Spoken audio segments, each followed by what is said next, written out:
you want to know a secret? I'm so excited to share this information with you today. Do you know what they're doing to our grains? I saw this information over 33 years ago. It affected my health and it's affecting the health of people today and our children.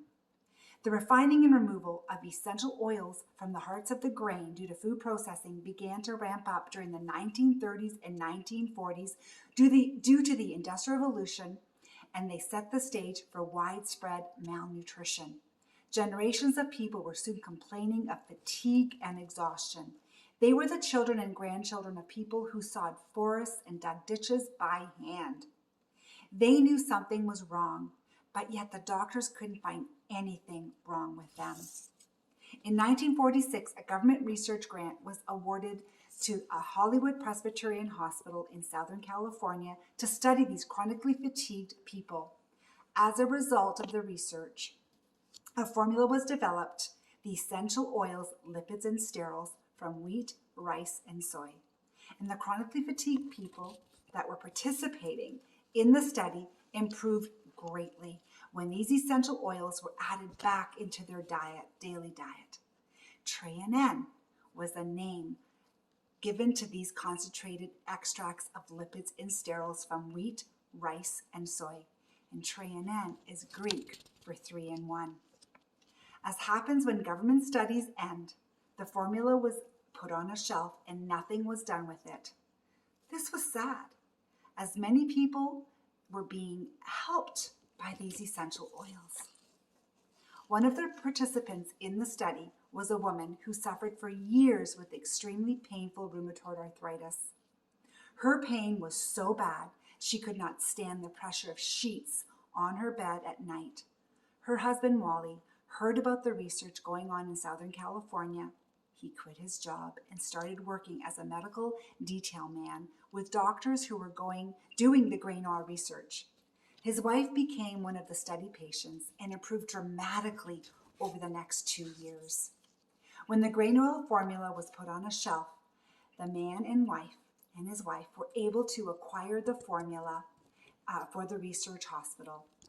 In 1958, Wally joined with Don Pickett, a salesman for a direct sales company. They were selling waterless cookware.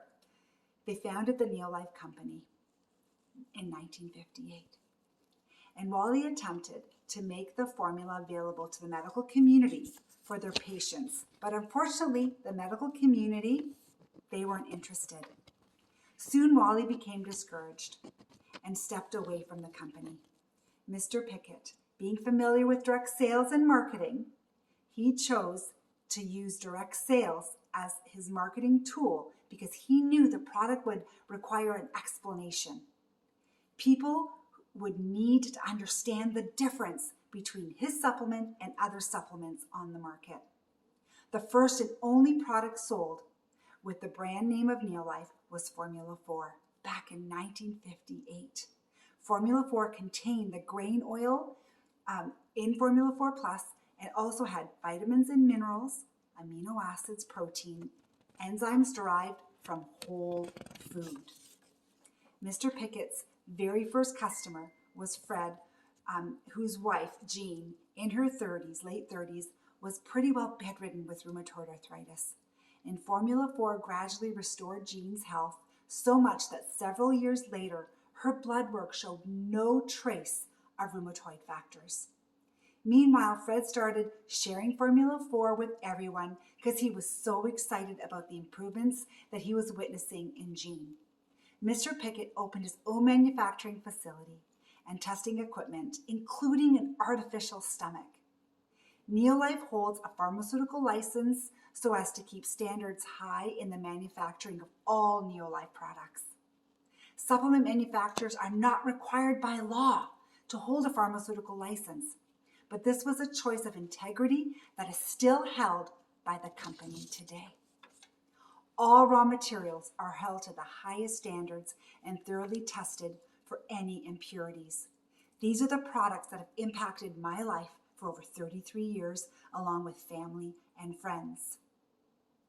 Donald Pickett died peacefully in his Danville, California home on September 21st in 2012 at age 96.